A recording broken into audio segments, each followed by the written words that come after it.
thank you all for coming. I'd just like to welcome Professor Helen Griffiths, who's our Pro Vice Chancellor Research for Swansea University, and she's going to welcome you all to this meeting.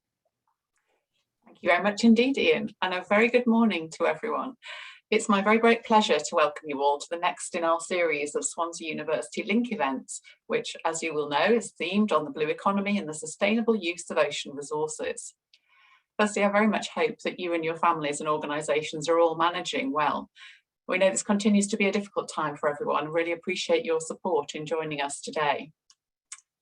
As we've heard, the event's being recorded and will be made available afterwards, and if you do have any queries, wish to tell us about your challenges or share best practice with our community, please do put them in the chat and we'll do our best to answer them. So as you've heard, we've got a very packed agenda and we've been joined by many of our partners and leading organisations within the sector who've given up their time to support the development, delivery and promotion of today's extent. I'd like to extend my thanks to all of today's speakers and all of those who've been involved in preparation for today. And I'm very much looking forward to hearing from everyone as they speak later on. As the Pro Vice Chancellor for Research and Innovation at Swansea University, I have regular oversight of the wide range of innovation and research activity taking place across the institution, and it never ceases to amaze me. Ranked as a top 30 research intensive institution within the UK, there are many statistics and key messages we promote in terms of the size and scale of our activities. But the ones we're most proud of and that underpin our activities are linked to collaboration. Collaborating with other universities, with businesses, with charities, with communities, and with those benefiting from our activities is fundamental to ensuring our research remains relevant and has an impact within the real world. As of the 31st of March this year, we were working on over 940 live projects valued at over £380 million, collaborating with more than 500 partners across 53 countries, touching all corners of the world. Collectively, we will excel in delivering world-class research and innovation with our impact when we open our doors, open our eyes, open our minds and engage. And as our marketing team have coined it, great things happen when ideas collide. And this is what this event is all about. So today we're joined by colleagues, partners and community here in the South West Wales. We're also joined by guests representing organisations based right across the UK and the Republic of Ireland. And further afield, we're delighted to have noted delegates registering from across the continents of Asia, Africa, Australasia, Europe and North America. You're all most welcome. How amazing is that?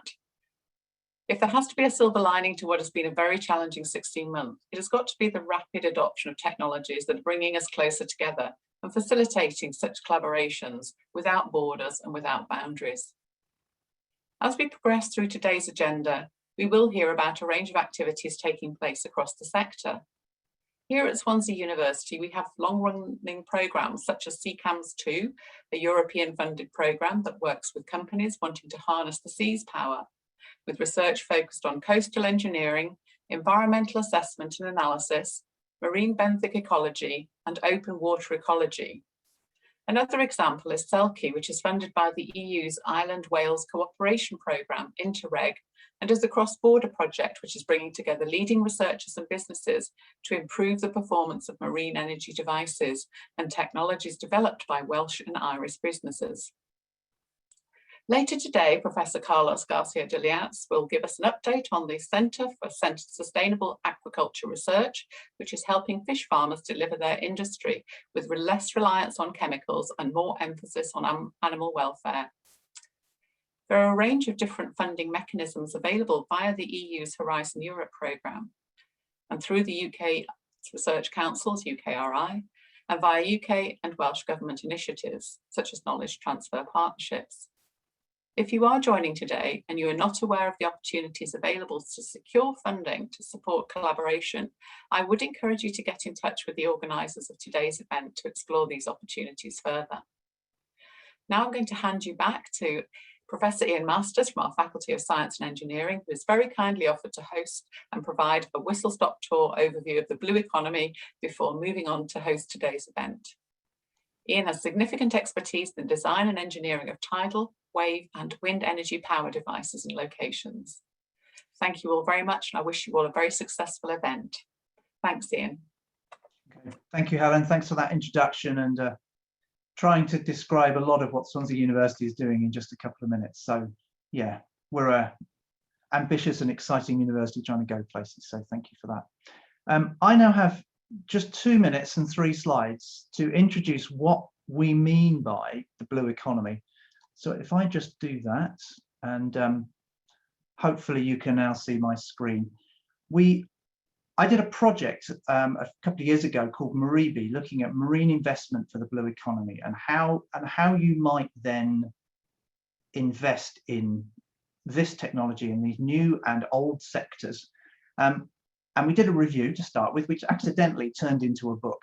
So if anybody wants an overview of the blue economy, that's a shameless plug for our book. And we reviewed in that 9 sectors, and I gave a state of the art and also looked at governance and planning at sea for some of those things. So hopefully there's some value in there, and it's a free download as well. So the blue economy can be broadly split into 2 categories: the traditional blue economy sectors that have been around for a very long time, and things which are new and are emerging. And on this slide, I've got 9 examples. It's no way is this an exclusive list, but it's a very indicative idea of what we've got. And so we have industries which have been around for a long time and will continue to be around for a long time. So fisheries, coastal tourism, and shipping and shipbuilding. And those examples are all Welsh, by the way. So those sectors we expect to continue long into the future.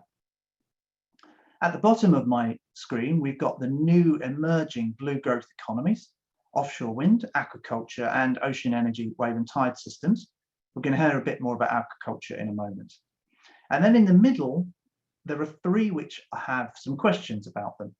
So offshore oil and gas, we know we need to decarbonize rapidly, but we have this fantastic sector with lots of employment in the UK. So how do we transition away from our offshore oil and gas sector and keep those jobs, those high value jobs that's associated with it? Seabed mining, source for some of these rare materials, but lots of questions about damage to the environment and just not understanding the deep oceans where some of these rich seabed deposits are based. And I'm sure some of our ecological and marine biology colleagues will have lots to say about that. And then blue biotechnology, can we get lots of biotech from what we find in the oceans? Probably, but there's a lot of uncertainty and a lot of risk in that sector. So that together is the blue economy. Now, within the project Maribi that we ran, it was difficult to decide what was a good idea and what was a bad idea. And in summary, use metrics. Technology readiness level we all know about. Commercial readiness and investment index is one that's perhaps less familiar. Investment readiness and the business canvas, and all these different techniques that allow you to systematically evaluate a technology and what's a good idea and what isn't a good idea. And we're going to have some brilliant ideas ahead of us. One thing that came out of Maribi, just as one new idea in the ocean, is the idea of generating both electricity and clean water at the same time from a single platform. This is a Eco Windwater's prototype of that. And I'm pleased to say that as a result of the work we did, they've gained a new project called Musica to develop a larger scale version of this technology. So there's lots of exciting things we can do in the blue economy. And that just gives you a snapshot of what some of those might be. Okay, so I hope that's given you a flavour and a bit of excitement. I'm going to now hand over to my colleague, Professor Carlos Garcia de Leaniz from the Centre for Sustainable Aquaculture Research. He's the director of that centre, which has been established at Swansea for a long time and is a professor of aquatic biosciences as well. Carlos is an expert in fish biology, including behavioural, ecology, conservation, and aquaculture. And he's going to, for the next 10 minutes, just tell us about sustainable aquaculture research. Thank you. And thank you very much, Ian. Can you see my screen? Yes, we can. That's great. Okay, great. Okay, so I'm going to introduce you the work we do at CSAR, and I'm going to give you some examples of how we collaborate with industry. So what is CSAR? Well, CSAR is the Center for Sustainable Aquatic Research. It is a center of aquaculture excellence that it was founded in 2003 with funding from the European Union, from the Welsh government, and also from Swansea University. And we are, as you can see, extremely close to the sea. Arguably, this is probably one of the favorite seafront campus in the UK. So we are embedded in biosciences, and now in the new faculty, and our department was ranked 7th in the UK for research excellence at the latest REF in 2014. And as you know, Swansea University was also ranked as one of the top 30 universities, and is also one of the top 10 universities for graduate prospects and opportunities, as well as one of the top universities for student satisfaction. And I'm very glad to report that CSAR has also played an important part in this. So what exactly do we do? Well, we undertake applied and fundamental research on both marine and freshwater environments, with a particular focus on aquaculture, on algal biotechnology, on conservation, and on sustainability. And our mission is to deliver excellence in education and research and the commercial applications in the aquatic sciences. So we, in essence, bridge the gap between innovation and application, between students and employers, and also between end users and policymakers. That's the mission of CSAR. So how do we do that? Well, we have some terrific facilities, probably some of the best in this country, that include 16 state-of-the-art recirculation aquaculture facilities. That includes dedicated facilities for animals that are used, fish which are used in research, like zebrafish. We also have recently developed a gene editing facility. We have facilities for ornamental fish, and various labs that enable us to undertake a very wide range of projects.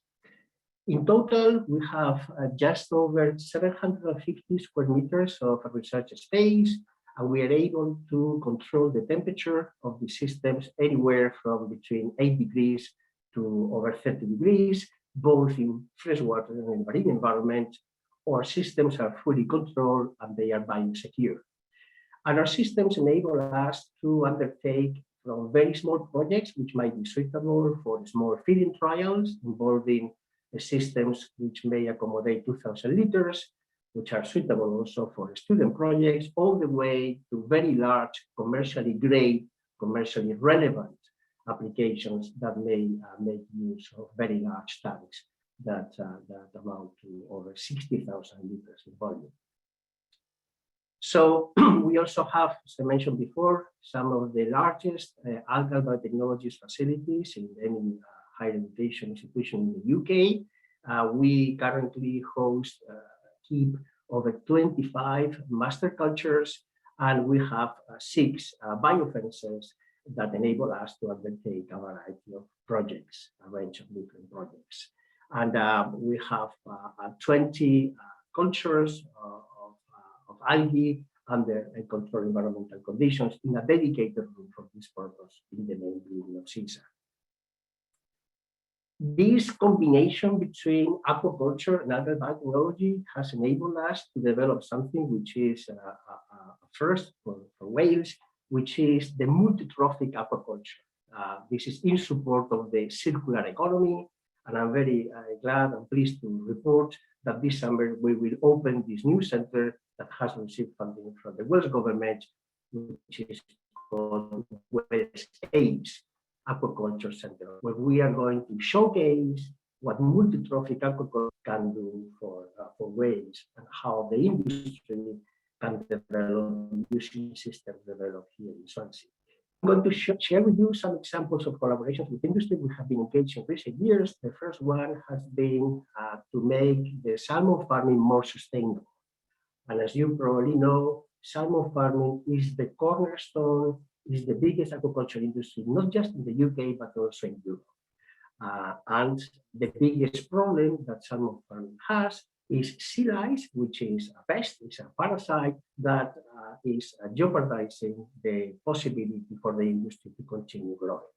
The traditional way to combat sea lice has been the use of chemicals, but chemicals are rapidly losing their efficacy and they have all sorts of environmental problems. So we started with industry, a collaboration, to try to develop greener non-chemical means of controlling sea lice. And one of them is the use of the so-called cleaner fish.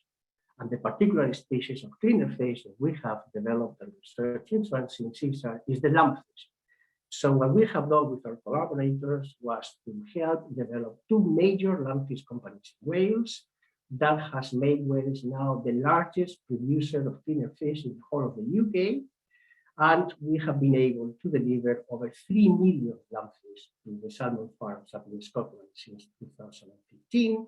And we have also championed, as I'm going to show you in a minute, more sustainable and more ethical production methods. This was the basis of one of the REF impact cases that Biosciences submitted recently to the panel. One of the main tasks that we have done in this particular project has been to develop standard operating procedures, basically to develop guidance for industry. And that has enabled farmers to advance the technological readiness level from 1.3 in some cases to over 7 in particular cases. And that has translated into substantial savings in the use of chemicals, substantial improvement in the survival of the fish, and a much more sustainable and much more ethical commercial venture. The other aspect that we have developed recently with funding from the Seafood Innovation Fund and from Interreg has been to develop welfare standards for lumpfish. And we have done that using 3 approaches. We have developed dedicated e-learning courses which fish farmers can take and can enable them to learn these new techniques to ensure that the welfare of lumpfish is of the highest standard. Second, we have developed a BMI calculator, a body mass index calculator similar to the one we use in humans for lumpfish, because underweight lumpfish are one of the big issues here. And we develop a quick and accurate way to enable fish farmers to detect when their fish that they're rearing are feeding properly or not. And finally, we develop a very easy, based on a visual score, a rapid welfare assessment, and some advice to industry that fish farmers can use.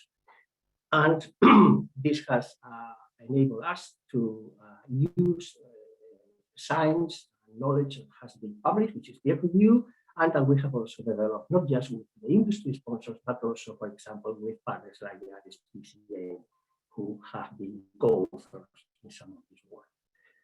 This, we were very honored to receive in 2018 from the Development Bank of Wales the prize for outstanding impact on industry, commerce, and innovation, specifically for this particular work on lumpfish that was pioneered at CSAR. The other example of collaborations with industry that I'm going to show you is the possibility of greening Swansea City Centre. And this is something that we are doing in collaboration with Hazer Development and with Powell Dobson Architects. And it's this idea that we can make Swansea a biophilic city and indeed make Wales the first biophilic nation.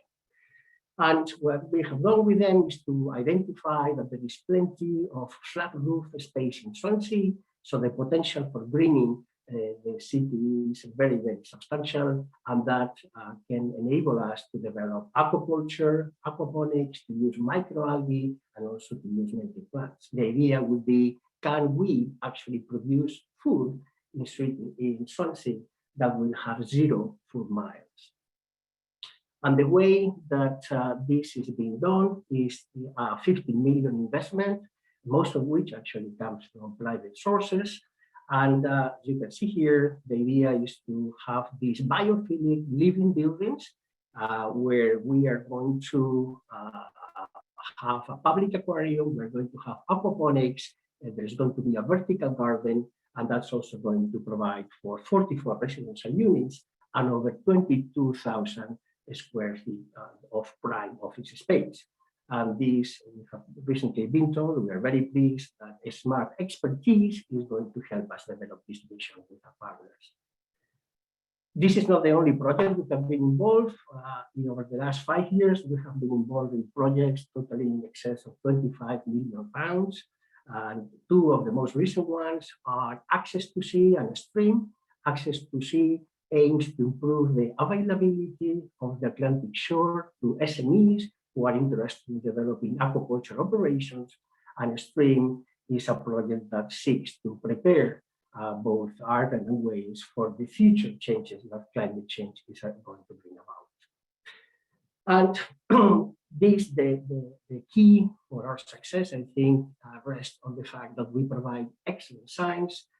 Again, very pleased and very proud to report that we have produced over 50 papers related to the blue economy in the last 5 years, and some of these have actually helped us to submit for REF.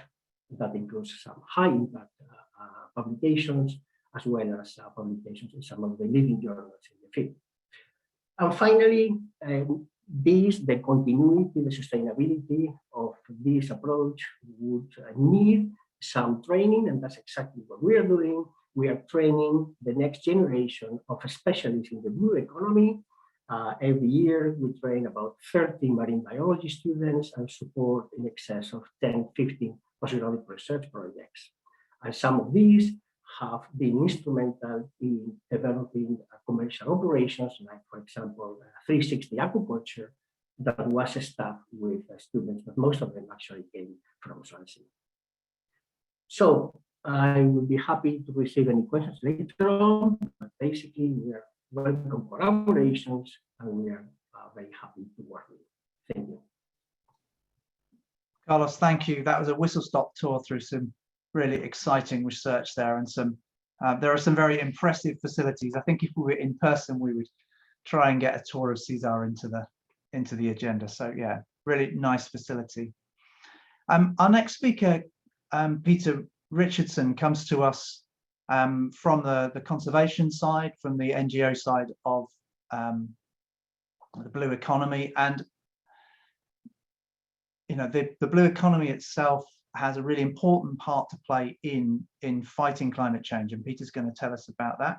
He's the head of ocean recovery at the Marine Conservation Society, which is a UK-wide community dedicated to help recover the health of our oceans through social, political, and cultural change. Peter, the floor is yours.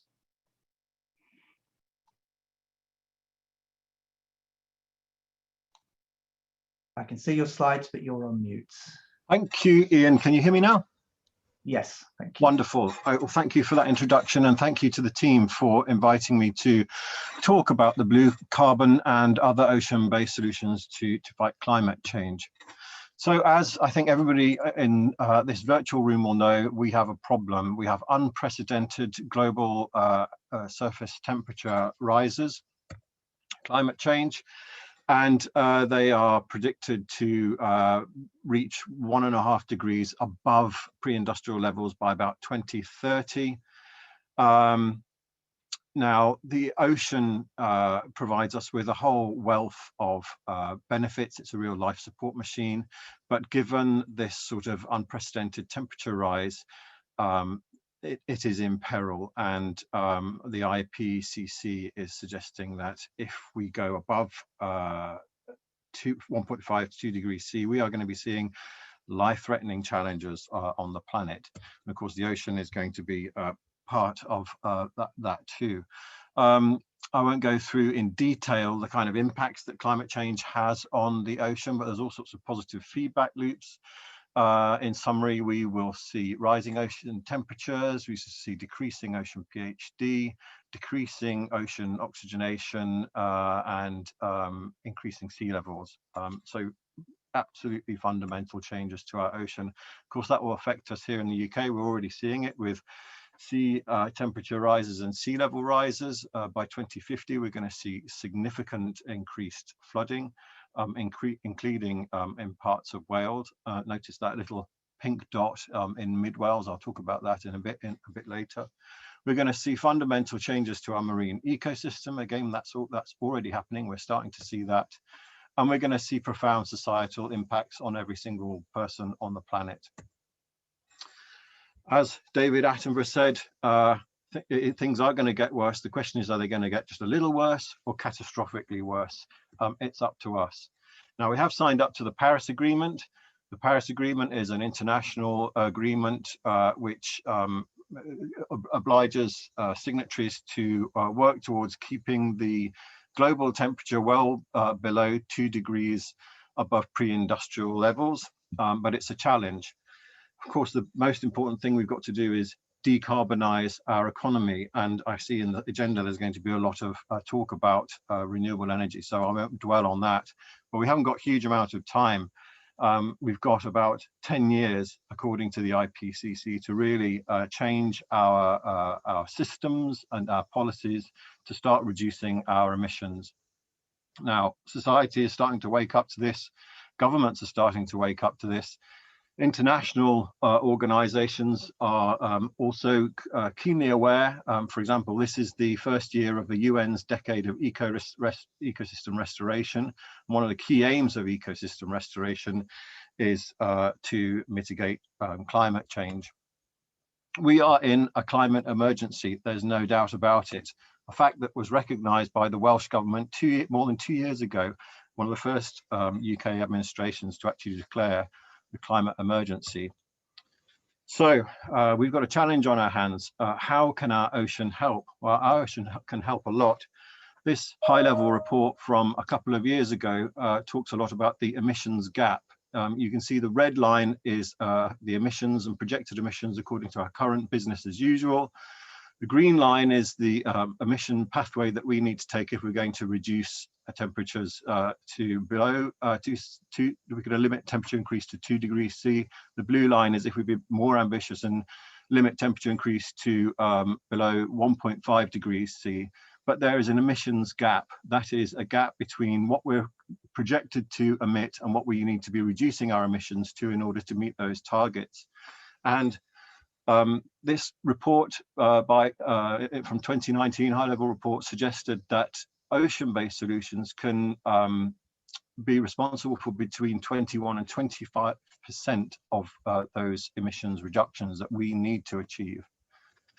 So ocean-based solutions are wide and varied. They include improved technologies to domestic shipping, obviously offshore renewables such as solar, tide and wind. But then also there's nature-based solutions, including protection of key carbon capturing habitats, which I'm going to talk about, and then the development of nature positive and climate friendly aquaculture and wild capture fisheries. And then the shifting of societal the shifting of society's diet from those high carbon terrestrial animal protein sources to those low carbon animal protein sources that the sea can provide through sustainable wild capture fisheries and alternative aquaculture. And I won't talk too much about the aquaculture and the fishes. I'm going to talk mostly about blue carbon. That report didn't take into account the new and sort of exciting conversation in the literature about blue carbon in the seabed sediments. And this paper from earlier this year suggested that in the UK's EEZ, we have about 524 megatons of organic carbon on our seabed. But those seabed sediments should be stable.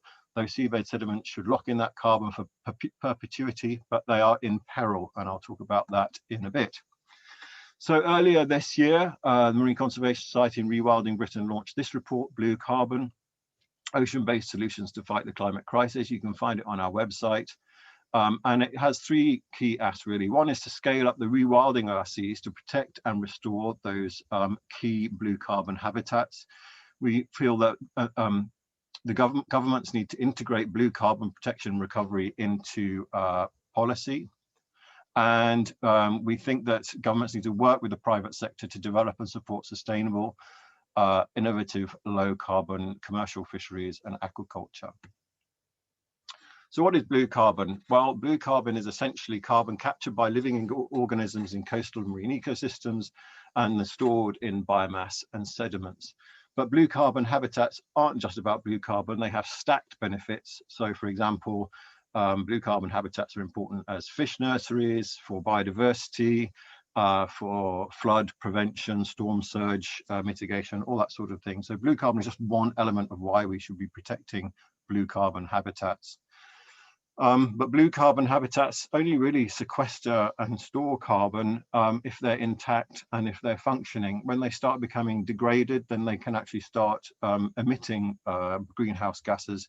So that's why it's really key that blue carbon habitats need to be protected and recovered so that they can actually help us mitigate the impacts of climate change.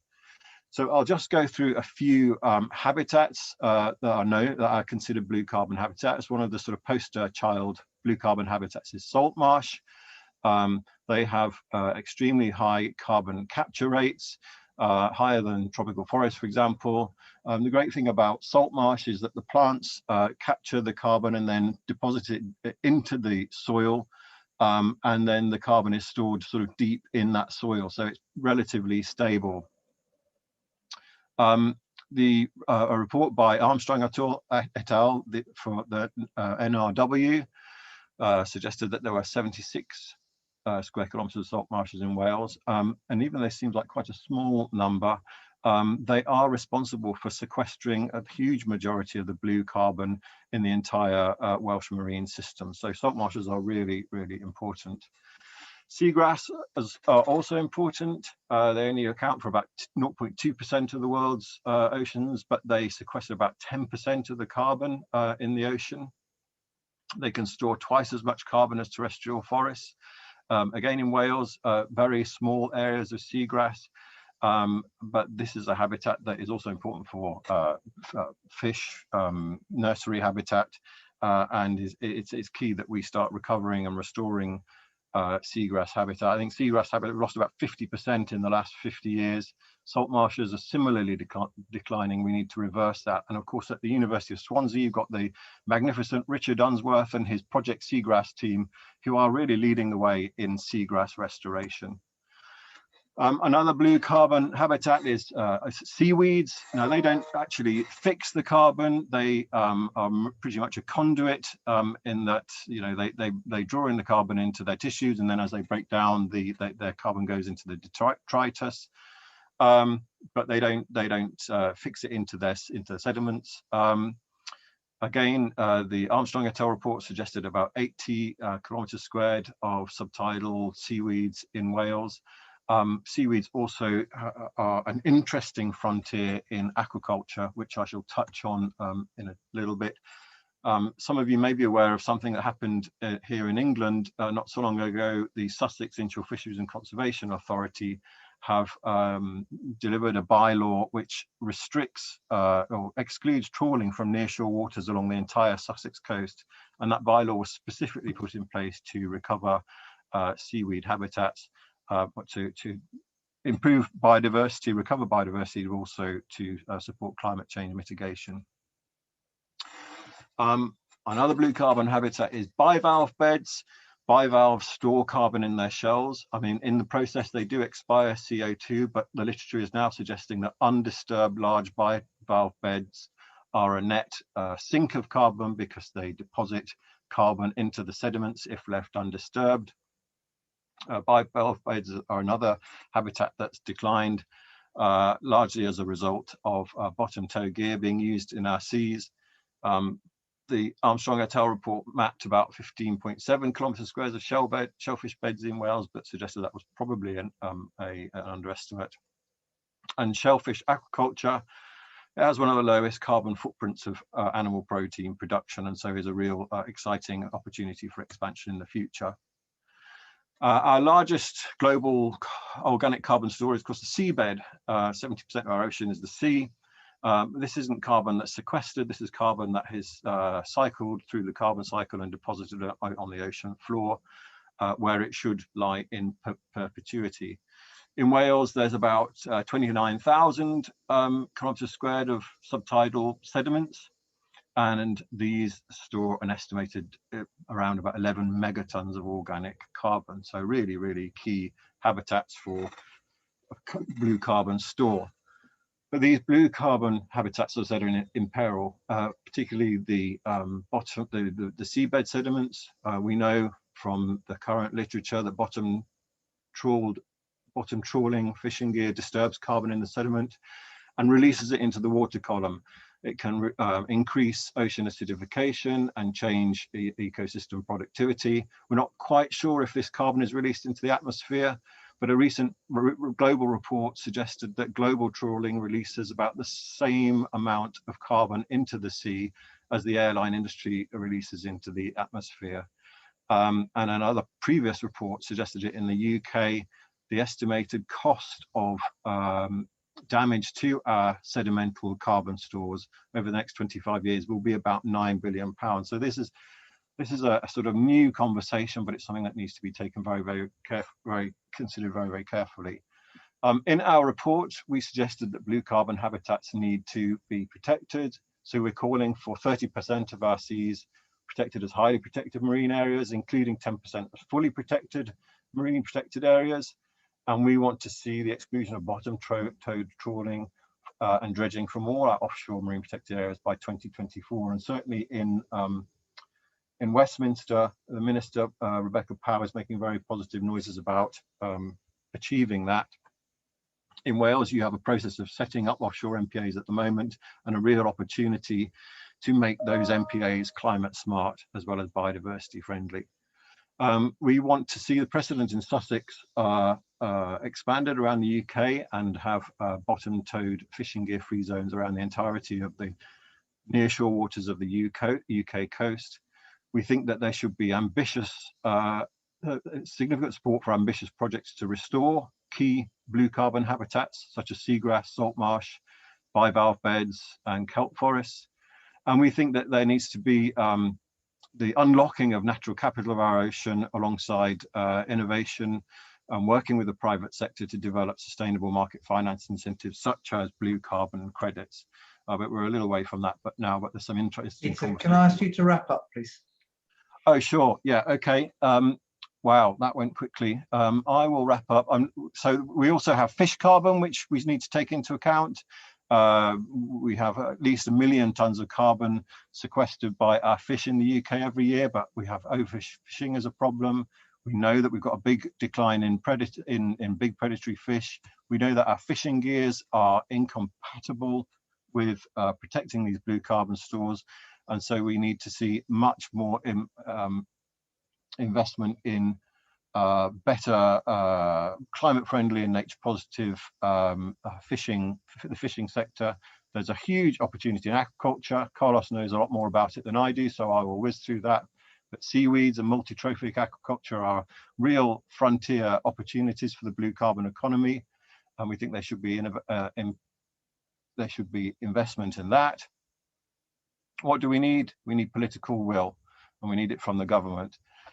We need to see blue carbon in policy. We need to see blue carbon in UK carbon budgeting, and we need to see a blue carbon recovery plan in the UK, but also in Wales too. We welcome the appointment of a climate minister and deputy climate minister. We know that there's some blue carbon ambition in the government's manifesto, but we need to see a lot more.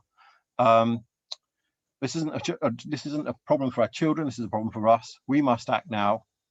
We need to increase the understanding and awareness of blue carbon to our society, and we can do it. It's a big challenge, but we can do it. And if you don't believe me, read the Duarte et al. Rebuilding Marine Life Nature paper, which came out last year.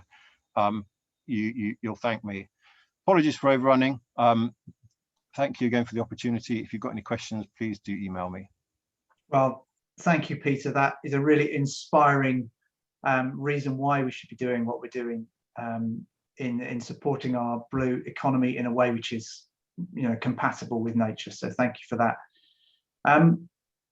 By coincidence, or possibly not, James Moon from Natural Resources Wales is our next speaker. James, perhaps you can scratch the surface of some sort of government response to what Peter's been saying. I know as a regulator and as a nature conservation organisation, you have some responsibility, but not all of it. So, yeah. James, if you could perhaps just pick up on some of Peter's really excellent points as we go through. And by way of introduction, James Moon is the Offshore Renewable Energy Programme Manager at Natural Resources Wales. And he's a specialist looking at the potential environmental effects of offshore and marine renewables in Welsh waters. And for those of you that don't know, Natural Resources Wales has this dual role of being both Wales's science body and also our regulator and licensing organisation in the Welsh waters. So a significant organisation in keeping our blue economy sustainable. So James, over to you. Thank you. Thanks, Ian.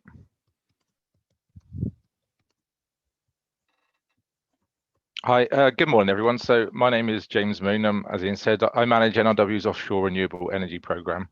So thanks firstly to Swansea Uni for inviting me to speak at this LINC event today. And as I said, my presentation today will cover NRW's perspective on sustainable management of the Welsh marine energy resource.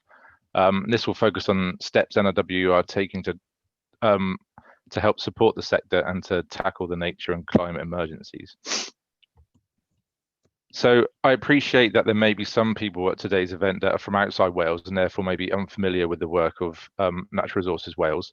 So I thought I would give you a very quick slide just to provide an overview of our roles and responsibilities in the marine context. NRW is the largest Welsh government sponsored body. We employ 1,900 staff across Wales. I've included a list of some of our roles and responsibilities here, and we'll pick out a few key ones. So NRW is a principal advisor to Welsh Government, industry, public and the voluntary sector on all issues relating to the environment and its natural resources. We are an environmental regulator, and in the context of marine development, we are the Marine Licensing Authority for Wales, acting on behalf of Welsh ministers. As Ian mentioned a moment ago, we're also the statutory nature conservation body for Wales and provides statutory conservation advice on all plans and projects in Welsh inshore waters. And finally, we gather evidence about our marine environment, which includes undertaking our own site condition monitoring, as well as commissioning and undertaking research and working collaboratively with others to tackle critical evidence gaps. So that's a very, very brief overview of NRW's roles and responsibilities. So my first slide here will provide a very a high-level overview of the sustainable management of natural resources and has from NRW's perspective. A healthy and resilient environment helps to sustain people and our economy. We need to look for ways that our natural resources can provide multiple benefits for people, nature, now and into the future, whilst ensuring we continue to build their resilience. So what is this opportunity? The Environment Wales Act and the Wellbeing of Future Generations Act together create modern legislation for managing Wales's natural resources and improve the social, economic, environmental and cultural well-being of Wales. The Environment Act focuses on building resilience into our ecosystems and recognising the benefits that they provide if we manage them in a smarter way. NRW's purpose is to pursue sustainable management of natural resources. And to do this, we must apply the principles that are shown in this table on the slide here. Many of these principles will be familiar to you and are nothing new, but together they help us to think about the benefits that we can get from our natural resources and encourage us to think of ways to make our ecosystems more resilient in collaboration with others. I've also included on the slide there the well-being goals to show how the two pieces of legislation are intrinsically linked. So Wales has a rich and diverse marine environment that supports a huge variety of species and habitats. The importance of this marine wildlife is reflected in substantial designation of marine protected areas in Welsh inshore waters. Marine protected areas include special areas of conservation for the protection of habitats and species, and special protection areas for the protection of wild birds. As you can see by the map, the majority of Welsh waters are designated and actually accounts for 69% of inshore waters. Marine ecosystems that are resilient and rich in biodiversity provide us with many direct and indirect benefits, many of which Peter mentioned a moment ago. Our seas and coasts offer a number of incredibly valuable natural resources to the people of Wales as well. They provide us with seafood and sand for construction and a means of global trade through our ports. Marine and coastal habitats can protect us from coastal erosion and flooding, and with over 60% of the population of Wales living or working at the coast, our marine industries, including tourism and others, are incredibly important to our economy. The wave and tide and wind resources of our marine environment can also provide us with clean energy, which is critical in the current climate emergency. However, we also need to remember that the marine environment around Wales is under pressure from a range of impacts such as climate change, unsustainable human activities, and the introduction of non-native species. If we want to continue to benefit from our marine ecosystems, it is crucial that we take steps to maintain and enhance them. So the concept of sustainable management of natural resources is inherently linked to the Welsh National Marine Plan. The UK Marine and Coastal Access Act established powers for Welsh ministers to plan for Welsh seas with the purpose of contributing to a sustainable development of the marine area. The Welsh National Marine Plan provides an overarching framework for the sustainable management of Welsh seas, and the plan is therefore key in enabling the delivery of the objectives of the Environment and Wellbeing of Future Generations Act, as is shown in the diagram here. So the plan includes 23 general cross-cutting policies covering a wide range of issues. There are also safeguarding and supporting policies for 11 sectors which aim to promote the sustainable development of a range of sectors and, where appropriate, to safeguard them from other potentially conflicting activities. Renewable energy is included in these 11 sectors. We're now in the implementation phase of the plan following its publication at the end of 2019. And this means that NRW must have regard for the plan policies in exercising its functions as Marine Licensing Authority for Wales. So now that I've spoken a bit about the wider context of SM&R and marine planning, I'm going to focus a bit now on marine and offshore renewables. Firstly, it's important to look at the wider policy context of renewable energy deployment in Wales. The Welsh Government has set clear targets for decarbonisation in Wales, and this is further supported by the policy documents I've linked here in terms of the prosperity for all a low carbon Wales. Welsh Government has set clear targets. In addition, the COVID emergency has led to a renewed focus because of the dramatic impact on the economy. In order to help stimulate growth, the Welsh Government have launched a post-COVID green recovery, and tackling the climate emergency through expansion of the renewable sector is central to this ambition. I've actually included a quote here at the bottom from Helen Griffiths, which nicely summarises Welsh Government's intent with the green recovery. And actually last week, Welsh Government provided renewed support for renewable energy industries in their new programme for government. And with the formation of the new Climate Change Ministry under Julie James and Lee Waters, we now have even more impetus for tackling the climate emergency over the coming years. So I'm going to focus a bit more specifically on what NRW are doing to encourage sustainable management of the marine energy resource in Wales. So as you know, Wales is a recognised nature and climate emergencies, and it's really important that we make the most of the opportunities around Wales to harvest clean, renewable energy from the sea in our efforts to tackle climate change. Decisions about sustainable offshore renewable energy developments will be aligned to the new marine planning process, as I said. And Welsh seas offer a range of renewable energy sources from wave, tide, and wind. However, these activities have the potential to impact on marine ecosystems and the wildlife they support. So we need to work together with developers and other partners to understand and address these challenges if we hope to achieve the potential of marine energy in Wales. There's a list here of what NRW is doing to address some of these challenges. And over the next few slides, I'm going to be speaking a little bit about a case study of NRW's offshore renewable energy programme. So the offshore renewable energy programme, which I manage, was established in 2019 as a direct response to the increasing political, public and policy interest in Wales around offshore renewable energy. As I mentioned in the previous slides, this growth is driven by ambitious decarbonisation goals, a move towards a low carbon economy and declaration of a climate emergency. In addition, the availability of European structural funds for marine energy has provided a welcome financial boost to the industry in Wales. The aim of OREP is to provide integrated delivery across all of NRW's marine remit, and this includes our role as statutory nature conservation advisor and regulator. The programme covers all renewable sectors, including wave and tidal stream, tidal range, floating offshore wind and fixed offshore wind. And through the programme, we have now increased our staff resource across 6 marine teams to cover advice, policy, regulation, and evidence and guidance development. Our marine advisors and technical specialists provide advice on all offshore renewable energy and marine energy applications in Welsh waters. This includes aspects such as pre-consent and operational monitoring, adaptive management, and designated sites and protected species, covering all aspects of the environment, including marine mammals, marine ornithology, benthic ecology, coastal processes, fish, and other receptors as well. One of the key roles of OREP is to help resolve issues that are hindering the process of multiple project applications. Offshore renewable energy sectors inherently come with a lot of uncertainty around impacts to the environment. There are a number of key evidence gaps which need to be filled to help progress the sectors in Wales, particularly around mobile species such as marine mammals and birds. The list here provides a few examples linked to evidence gathering under the programme. And it's important to emphasise that there is still lots we don't know about the Welsh marine environment, and the list of evidence gaps and uncertainties continues to grow with the arrival of new renewable technologies. It's only through collaboration with industry, academia, NGOs and other UK administrations that we'll be able to tackle these challenges and increase our knowledge and understanding.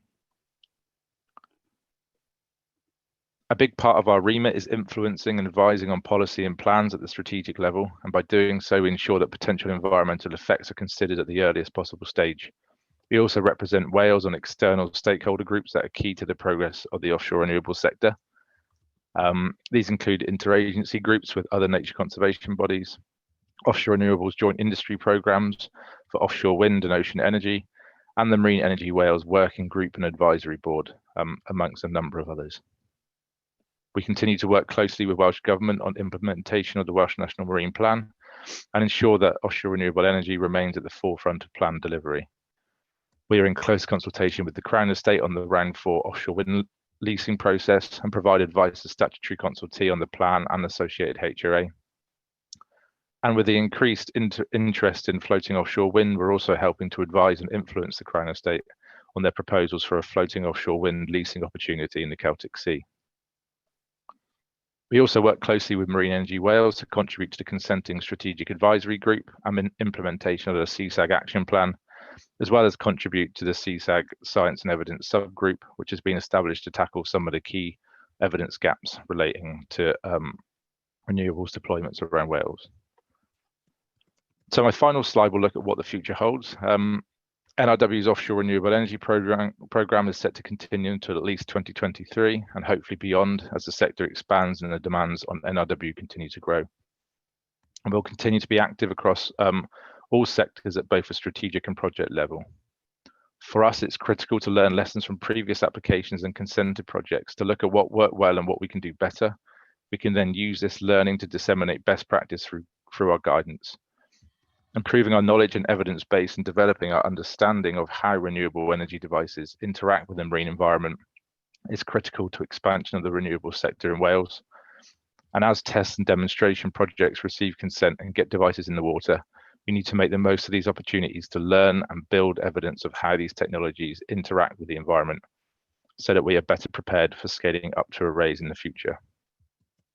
Bethan Symes from Marine Energy Wales will be talking shortly about the Marine Energy Test Area in Milford Haven, and that's a great example of a project that will bring opportunities to the region and help boost the marine renewable energy sector in Wales, as well as provide valuable insight into how devices interact with the marine environment.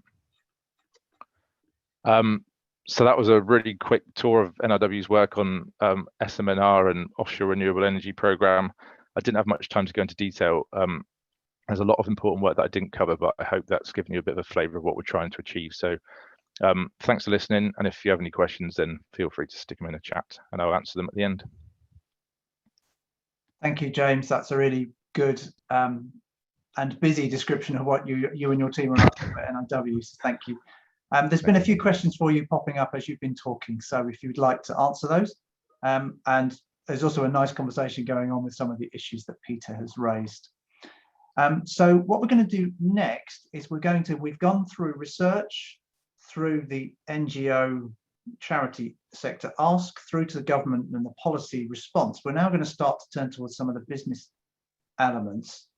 And I hope that Phil Ryder. Yes, I am. Here. Yeah. Hi, Phil. Good. Morning. I'm sitting quietly in the background. Phil is going to talk to us about the Swansea City deal and what the City deal is doing for us locally and regionally. Phil is Portfolio Management Office Manager for the Swansea Bay City deal. It's a 1.3 billion investment in our region, which is fantastic.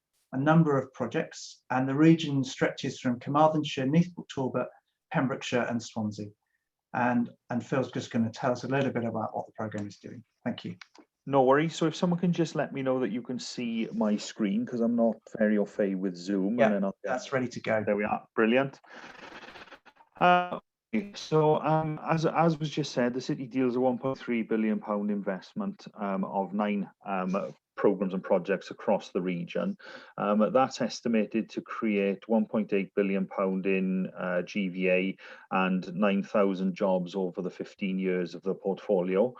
And it's being funded from numerous sources, including UK, Welsh Government, as well as the local authorities, the universities and other partners, and the private sector.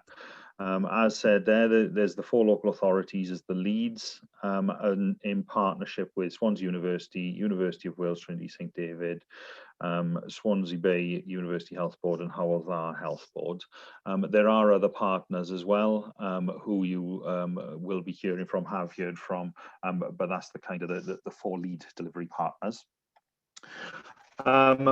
The region is obviously across the 4 local authorities, and there's various projects in each of the authority areas, and then some which cover the region as a whole. So we've got Pembroke Dock Marine, which you'll hear a little bit about shortly, Homes as Power Stations, which is a regional project, Digital Infrastructure, which is a regional project, Skills and Talent, which is a regional project, Eregin, which is a Carmarthenshire-based project, which is also a Carmarthenshire-based project, the Swansea City Waterfront District, which is obviously in Swansea, and then we've got Supporting Innovation and Low Carbon Growth in Neathport Talbot. So just a brief update on where the City deal is as a portfolio. The business case for the actual portfolio has been submitted and has improved a number of key areas across the portfolio, such as strategic alignment, economic viability, affordability and deliverability, and that confidence in the portfolio is now becoming more established with all of the partners and stakeholders. There's funding award conditions have been met. There was an accounting officer report undertaken at the tail end of last year, and all of those recommendations have now been implemented again, giving the government's greater confidence in the portfolio as a whole. And the 9 individual programmes and projects, 5 have been approved and are in delivery. 1 is currently in development for its 2nd phase, that's Eregin in Carmarthenshire. 2 are with Welsh and UK Government for ministerial approval, which we're hoping will come in the next couple of weeks. And 2 are planned to go through the final governance processes and have the business case submissions sent to the respective governments for approval by the end of July of this year. So the 3 key programmes and projects which relate specifically to energy, one of those being the blue economy, are those 3 there on the screen: Pembroke Dock Marine, Supporting Innovation, Low Carbon Growth, and Homes as Power Stations. I'll go through those shortly, and then I'll give you a quick overview of the others just for information. So PDM, which is obviously the most pertinent for what we're discussing today, is a programme which is based in Milford Haven and is solely based around marine and offshore energy innovation and the reduction of and decarbonisation across the region. There's 4 key elements to the programme, which is Pembroke Dock infrastructure improvements, the MEES project, which is Marine Energy Engineering Centre of Excellence, META, which is the Energy Testing Centre or area, and the PDZ, which is the Pembrokeshire Demonstration Zone. And I won't go into those in too much detail because you've got another presentation directly after me specifically on PDM. We've got supporting innovation and low carbon growth, which is again it's headed by Neath Port Talbot and has a variety of processes and projects that make up the programme, and these are all again aimed at decarbonisation and the promotion and the R&D associated with the reduction in carbon that's required, as we've heard about already this morning. So the programs and the projects that make up that programme are the Technology Centre, Switch, which is a Wales Industrial Transition from Carbon Hub, Hydrogen Stimulus Project, Air Quality Monitoring across the authority, Low Emission Vehicle Charging Infrastructure, which is for both electric and hydrogen vehicles, Advanced Manufacturing Production Facility, and a Property Development Fund, again in support of low carbon decarbonisation. And then we've got Homes as Power Stations, which is a regional project, but it is being led by Neath Port Talbot again, and the sole aim of that is to initially deliver carbon reduction across 10,000 plus homes within the region, with an aim to create a regional supply chain for further development in the future, tackling fuel poverty, and improving generally the health and well-being of residents. And potentially the final one there is to develop a UK-wide industry within the city region, which is directly linked to the supply chain, because there will be significant R&D opportunities as part of this wider project. So the other programs and projects, and are conscious of time, we've got the Swansea City Waterfront, which is built up of 4 projects. It's the indoor arena in SA1, a digital village, the Innovation Matrix and Precinct, which is linked with University Trinity St David, and those are all very much focused around startup and economic advancement for the region. We've got a Regin, which is based around the creative sector and is housed in Carmarthenshire, with a number of key tenants now working from the facility, and a Regin Phase 2 is currently going through its developmental stage in order to determine what the sector is looking for the future. Pentra Owl is a health and well-being focused programme based in Carmarthenshire, and again, I won't read through all of those given the time, but it is focused around the benefits of the residents within the region and providing better healthcare and better well-being for those residents.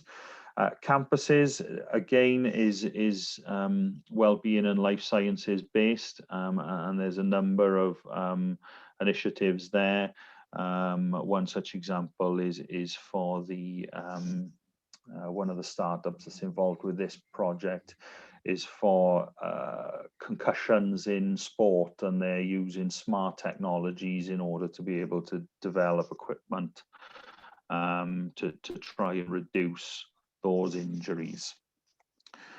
Digital infrastructure is split into 3 projects, which is the improvement of infrastructure across the region, is connecting places, rural connectivity, and next gen facilities for the region of Southwest Wales.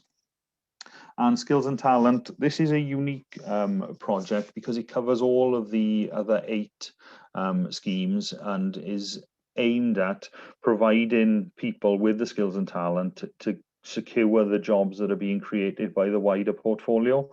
and there's a target there of being able to improve the skills and talent of 14,000 residents, and the creation of 2 regional centres of excellence to support the projects.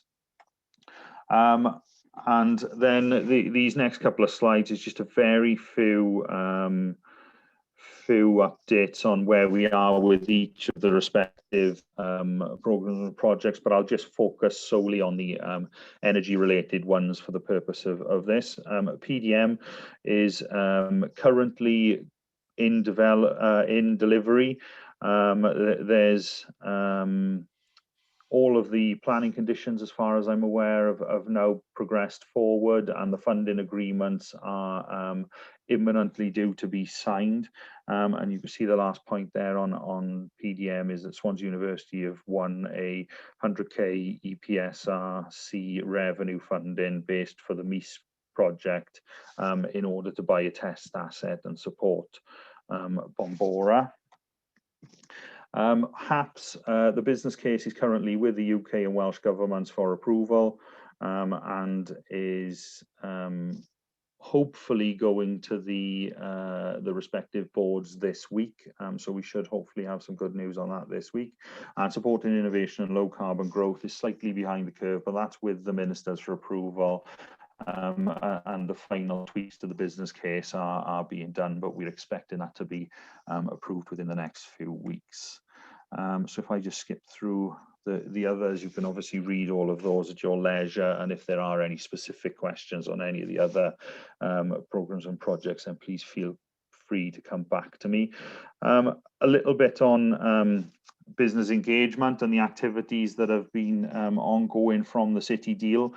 We do have a business engagement manager who is available to all stakeholders. So if anyone does need any support with any events that you're running, etc., then feel free to contact Peter Austin. He's the City Deal business engagement manager, but also happy to facilitate that. So more than happy if anyone wants to come through me for those. But the kind of key aspects that have gone on recently is the development of an engagement and investment framework. That's currently going through our governance procedures and should be approved in the coming weeks.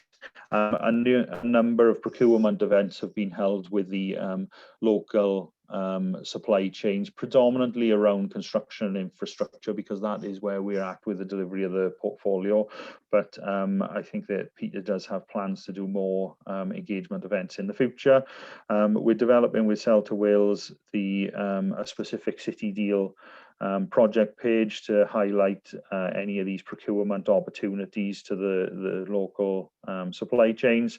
And then I think the final one there is that we're coordinating the social value network in order to ensure the community benefits and the social benefits that we're delivering through the portfolio are maximised and are at the fore of everything that we're doing, as well as all of the other benefits that are being delivered by the portfolio.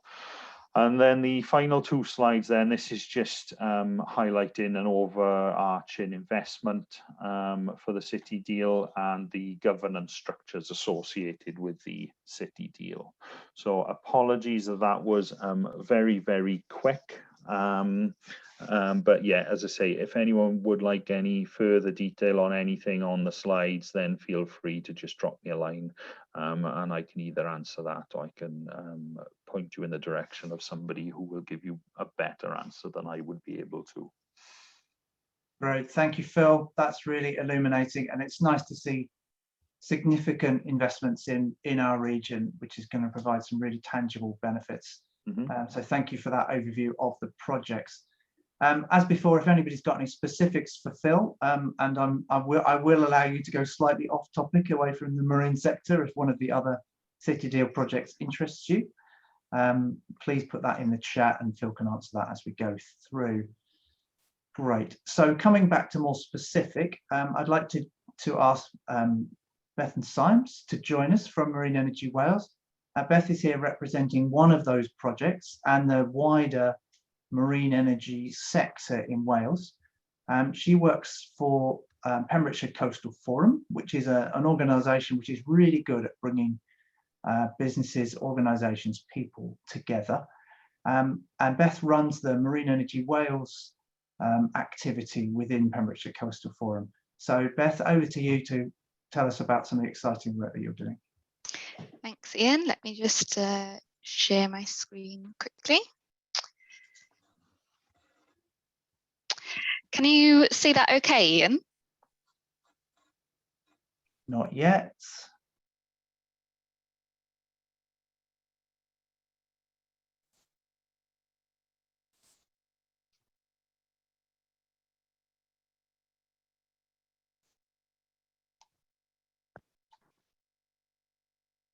No?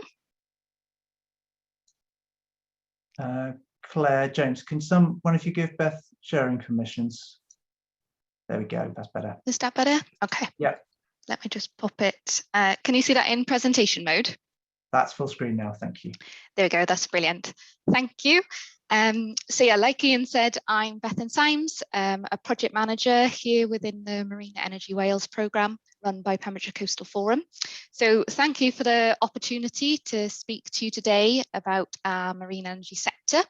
And I'll try to introduce the scale of the activity here in Wales and detail some of the benefits and opportunities that this sector brings.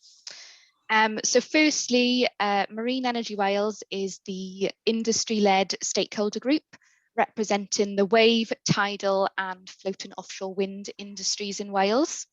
So we bring together technology developers, test centres, wider sectorial alliances such as the Celtic Sea Alliance, the supply chain, academia and the public sector, all together to establish Wales as a global leader in sustainable emerging offshore renewable generation. So our vision is to create a thriving and diverse emerging offshore renewables industry in Wales, making a significant contribution to a low carbon economy. So we currently have over 60 plus strong membership, all working together to advance this sector.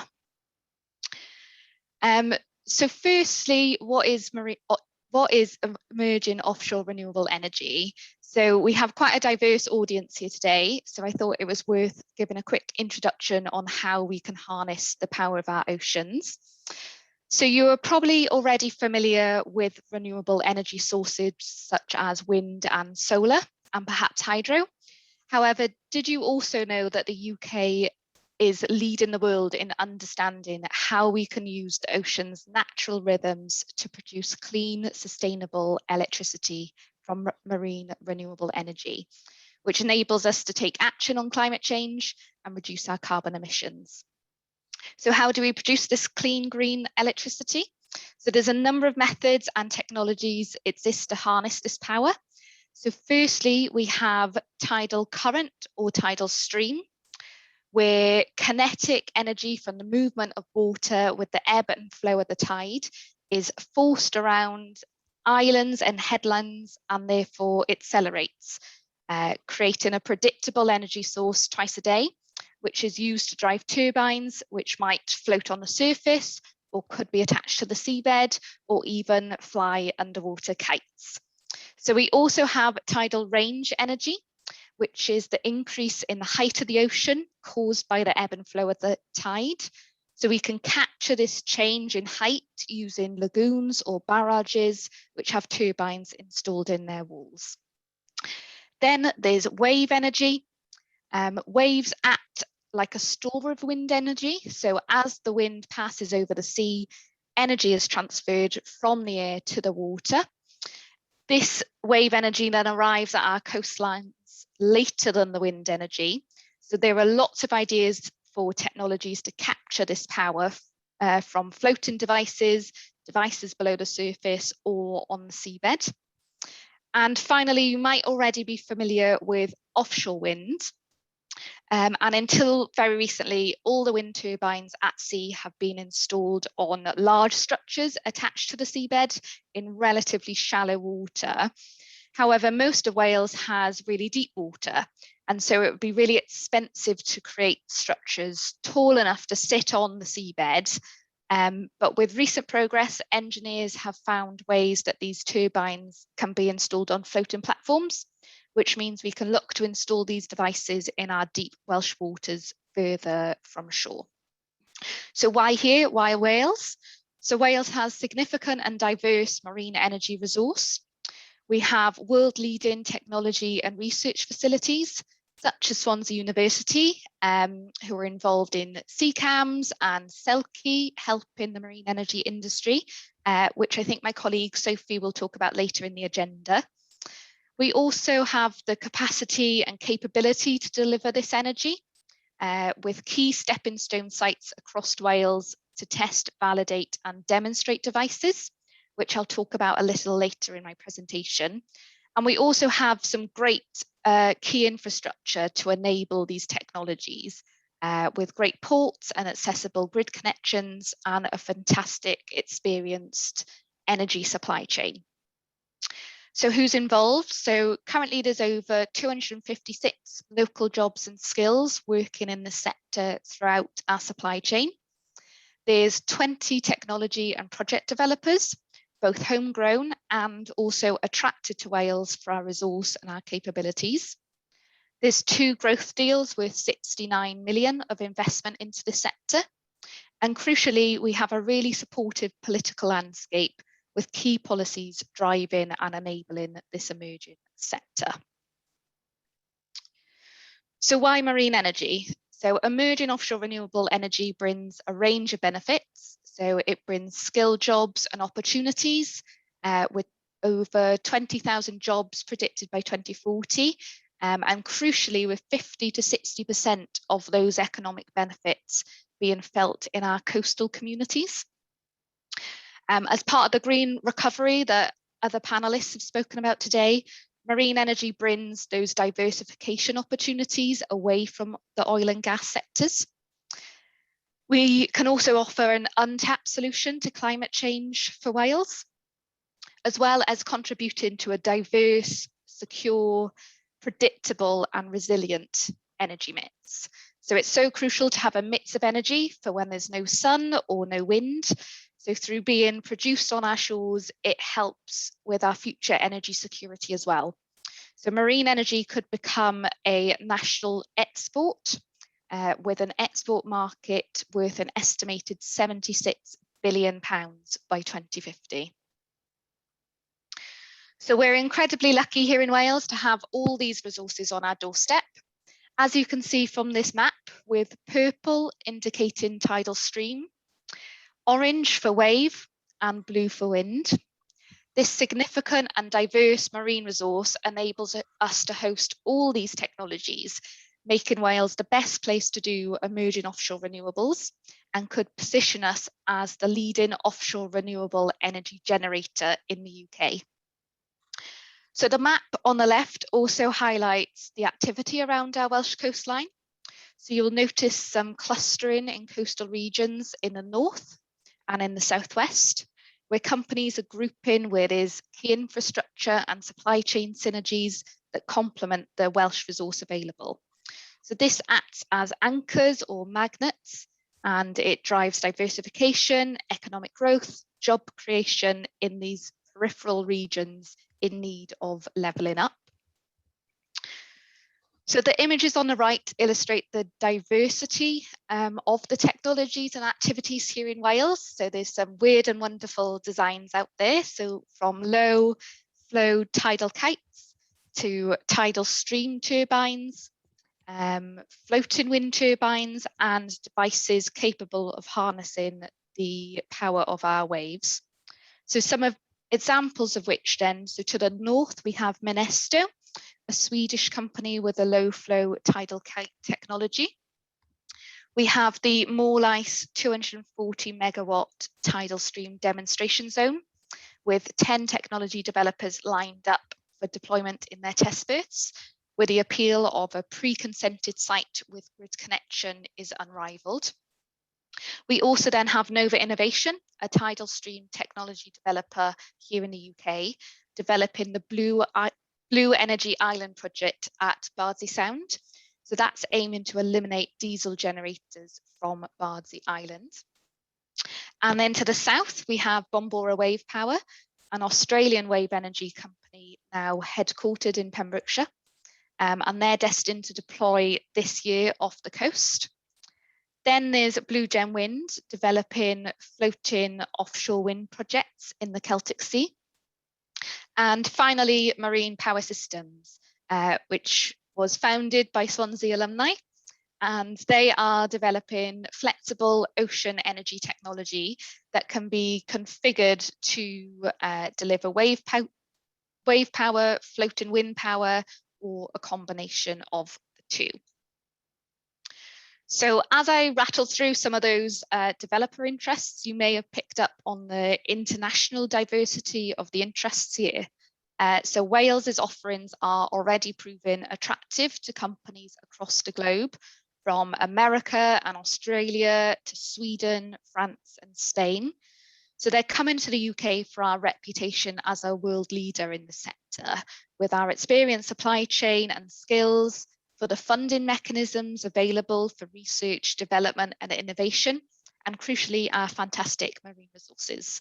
So this inward investment is then being felt throughout our coastal communities. Like I said, with jobs being created and those socio-economic benefits being realised in these regions. So I'm sure you'll agree, harnessing the power of Welsh waters could provide clean, low carbon and sustainable source to meet Wales's energy demands. But more significantly, with the right support, Wales has the potential to establish an early mover advantage and position itself and the UK as a global leader for the wave and tidal stream energy sector, and enabling these technologies and crucially our skills to become a key export. Like I said, with an export market worth an estimated 76 billion by 2050. So next month, we'll be launching our newest edition of our State of the Sector report, which details the projects and activities in Wales in more detail, and coupled with key figures on the positive economic benefits this sector is bringing to Wales. So furthermore then, Wales has been building the necessary infrastructure to enable developers through their technology testing lifecycle to reach commercialisation. So establishing Wales as a real centre of excellence for marine energy development. So with our abundant resource and our world-class expertise, facilities and research, Wales can provide wave, tidal and floating offshore wind developers with a full range of the necessary testing stepping stones, from tank testing in our university tank tests to component scale and full scale sea testing sites, through to grid connected multi-array demonstration. And these stepping stones enable valuable learning across the sector and really facilitate collaboration and innovation, and crucially that shows that reliability in a sea of risk. So as Marine Energy Wales, we operate a marine energy test area. So META, the Marine Energy Test Area, is Wales's national test centre and is a key part of the testing jigsaw puzzle. So our goal is to create a haven for marine energy through providing a suite of fully licensed test sites in a unique, accessible location with experienced energy supply chain on the doorstep, ready to support the development of research and innovation. So our mission is to reduce the time, costs and risks faced by marine energy industry sector in order to accelerate growth. So the META sites can facilitate testing programs from component and subsystem trials in less challenging conditions to trials of scale and full scale wave and tidal energy converters in real sea conditions. So we provide that stepping stone between the tank testing and then full scale demonstration in high energy commercial sites. So we're an ideal location for marine energy technology developers, enabling developers to develop, de-risk and deploy without the risk and cost of site development. We're ideal for supply chain, looking to bring new innovative solutions to market. And we can act as a research and innovation hub and facilitate academic research. So we've worked closely with Welsh universities to look at a number of different research projects, such as wave modelling, tidal stream and turbulence modelling, as well as bathymetry modelling. More recently then, we're also working closely with Ian Masters on the Selkie project, enabling them to test and validate their open source tools here at Meta. And we'll be speaking more on the launch of their Selkie tool and how we've supported their testing of this at the Primare conference next week, being held by Bangor University. So a quick run through of our test sites then. So we've split them into 2 phases. So our first phase is our quayside test sites. So there's 5 highly accessible test areas, all associated with Pembroke Port here in Milford Haven in Pembrokeshire. And they're all consented to test components, sub-assemblies and devices. So you can come and test support structures, moorings and foundations. You can check your deployment and retrieval methods before you go out into really energetic sites. You can look at your sort of vessel approach and recovery and check all your health and safety procedures, as well as looking at dip testing, component testing and operational testing of instruments and sub-assemblies. So our phase 2 sites then are our open water test sites. So we have our tidal test site, Warrior Way, our wave test site, Dale Roads, which sits opposite the mouth of the Haven, so gets reasonable resource coming in. And then our East Pickard Bay test site, which enables wave and floating offshore wind component testing. So like I said, it enables wave, tidal and component testing for floating offshore wind. But as well as you can look at your site preparation methodologies or look at ROV or robotics or other monitoring equipment that might be needed. So Meta also forms one pillar of the £60 million Swansea Bay City Deal Pembroke Dock Marine project. So together with our project partners, the Port of Milford Haven, Wave Hub Development Services and the Offshore Renewable Energy Catapult, this project will deliver the facilities, services and space needed to establish a world-class centre for marine engineering here in Pembrokeshire. So the port is undergoing reconstruction to support the manufacturing, assembly and operations of maintenance activities. Meta then provides the key marine testing stepping stones for research and innovation in the water. The Pembrokeshire Demonstration Zone provides an area for demonstrating the wave and floating offshore wind technology and provides a key access hub for the Celtic Sea. And the Offshore Renewable Energy Catapults Marine Energy Engineering Centre of Excellence, or MEES for short, acts as a catalyst to enable companies to develop new products or a new process or a new service and bring those new solutions to market. So this magnet project therefore provides the capacity and the capability to deliver marine energy and is attracting and anchoring other projects to the region, such as Blue Gem Wind project and Selkie project, which will be spoken about later in the agenda. So that's a really quick whistle-stop tour of sort of the activity here in Wales, the benefits and opportunity that this sector presents, as well as our marine energy test area and how we could possibly support any projects that you might have in terms of research and innovation. So please get in touch if you have any questions about the marine energy sector, or if you have any testing needs that Meta can facilitate, or equally if you'd like to find out more about the other projects I've mentioned. So now I'll hand back to Ian, please, and I look forward to hearing from the rest of our speakers. Thank you. Thank you. Thank you, Beth. Yes, Beth and I and the team have worked quite closely together over the last month or so, and we successfully recovered an instrument from the seabed at Meta on Thursday. So yeah, we're just looking at the results of that, and we're going to launch that at our Primary meeting next week, which is a focused academic marine energy conference in about a fortnight's time. So that's great.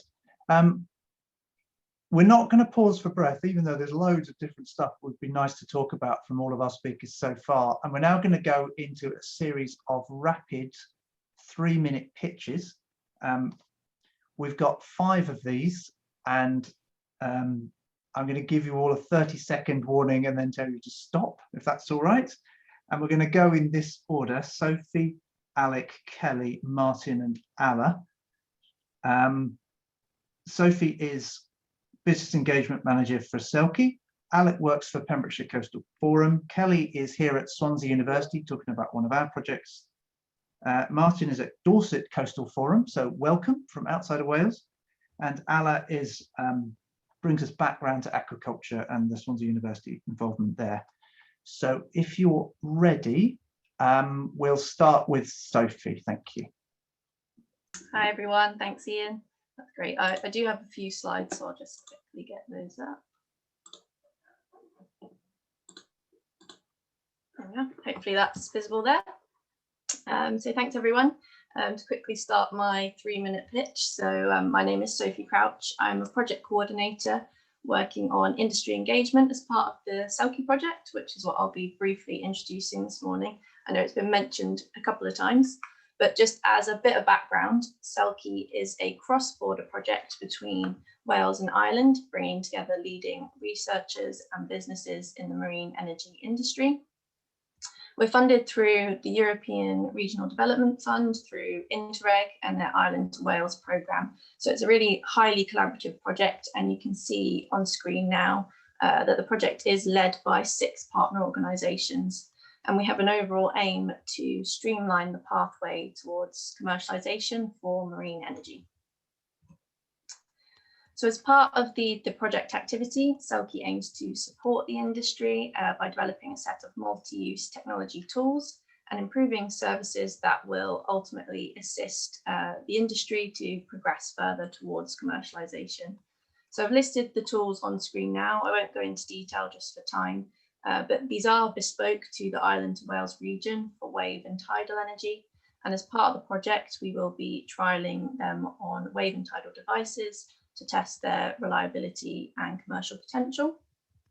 But alongside their development, we are engaging with businesses in the industry, providing knowledge transfer and gaining input from those who will ultimately be the end users.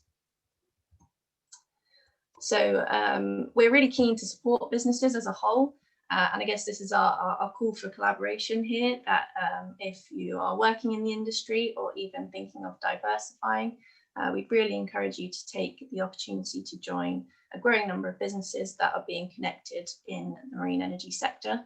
So we are developing a business support network, and it's a great way to learn about the industry and gain knowledge and support from leading experts, but also a fantastic way to build contacts. It is free to join the network, and businesses can receive a range of support, including full training in the tools on the previous slide, input into the development of new products. We can also assist with data analysis and modelling work, and we can also provide tailored business support and networking opportunities.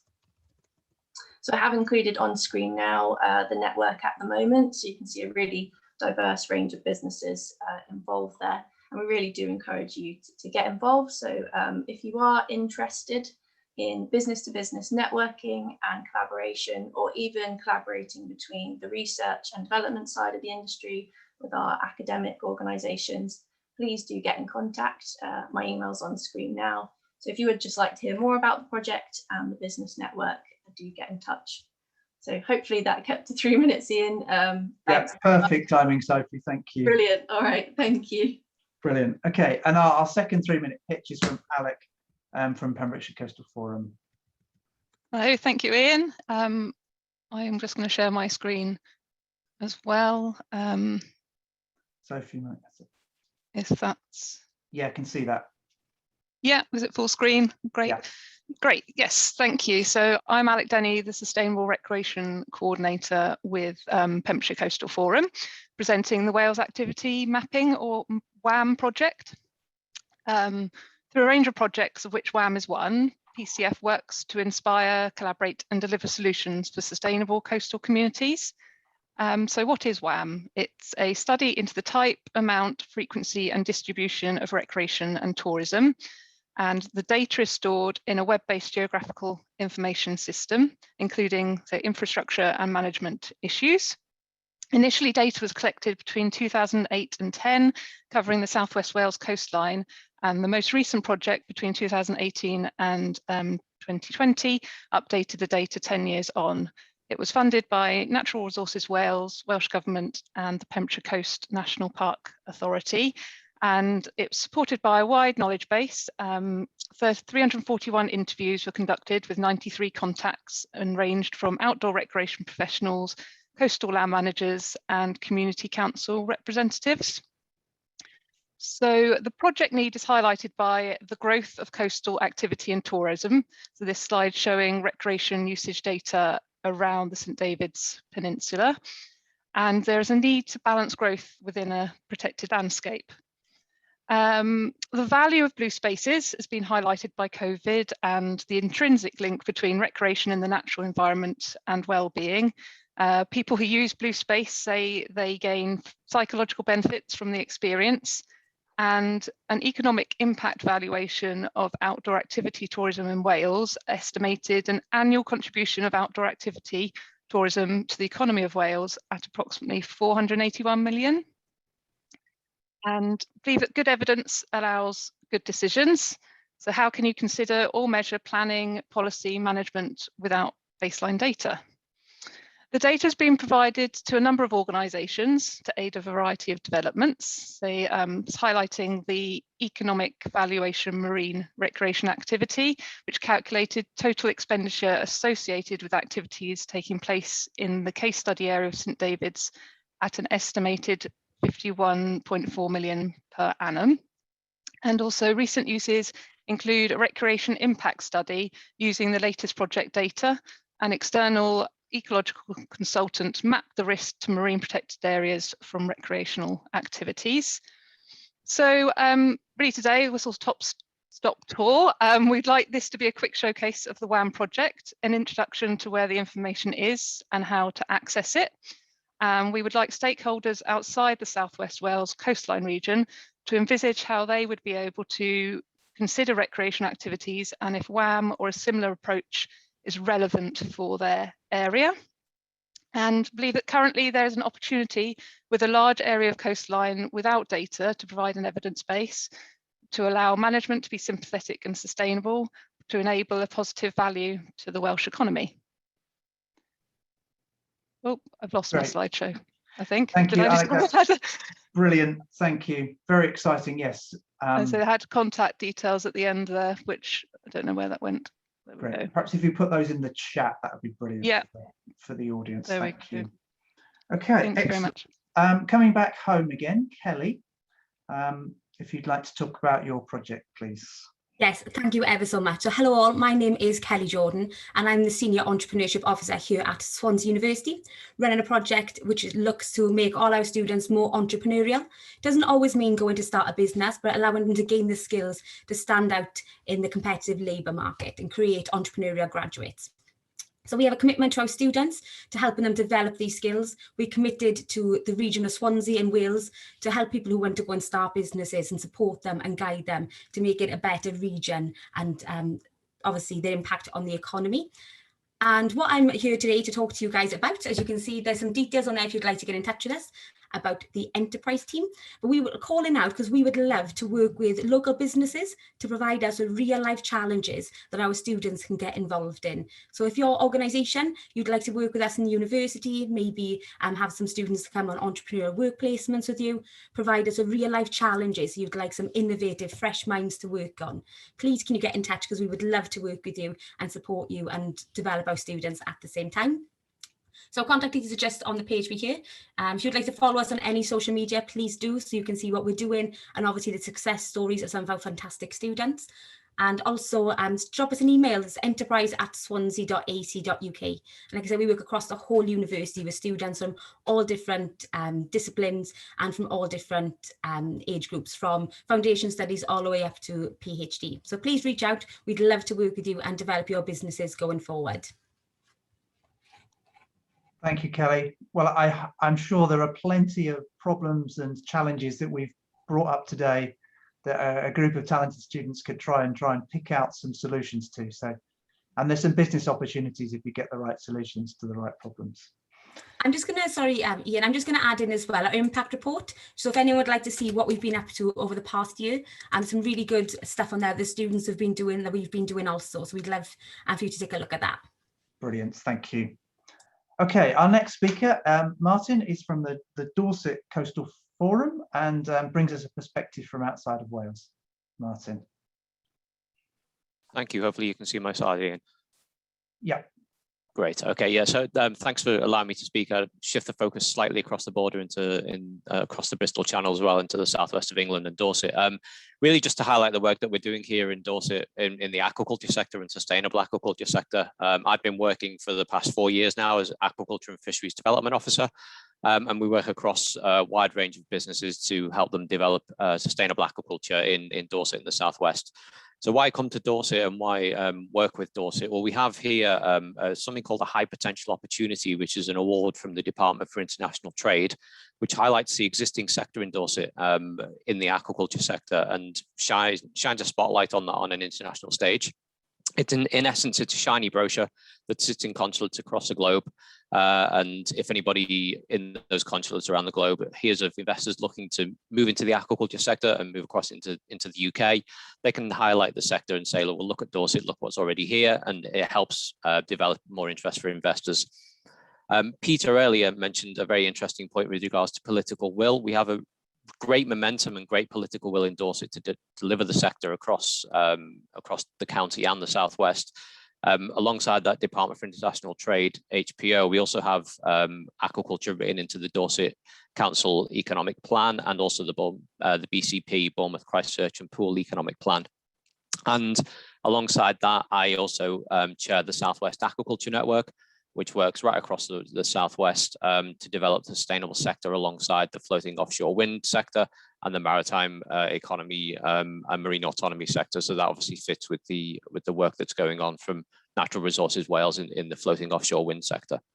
So really, it's just to highlight the work, get in touch, say hello, and we're already working with some businesses based in South Wales. 360 Aquaculture, for example, have been in touch a number of times. And it's really just to sort of say, yes, here we are, and looking to collaborate and move the sector forward in a sustainable manner. Great, thank you. That's brilliant. And again, it's exciting to see other parts of the world picking up on the same important things that we are here in Wales. So thank you. And staying with the theme of aquaculture, Ala, would you like to tell us about your project, please? Yes, just a second.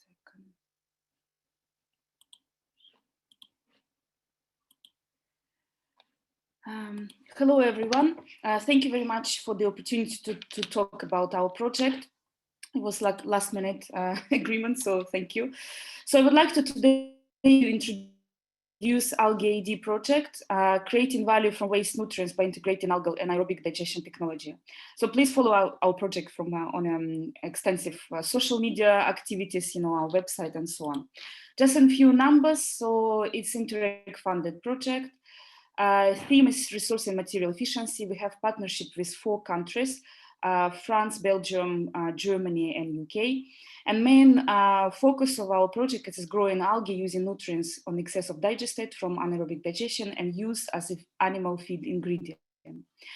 So by the objectives was to build 3 pilot facilities in 3 different pilot sites, convert digestate to biome, develop into animal feed products, and generate a decision to support tool set. So first we focus on animal, but with extension of the project, we focus now purely on aquaculture feeding ingredients, developing as a main products or additive as well. So main focus is just to recreate the protein components or replace fish oil for the things, for the feeds. And basically at the moment we are doing the nutrition study, confirming that this feed is really good for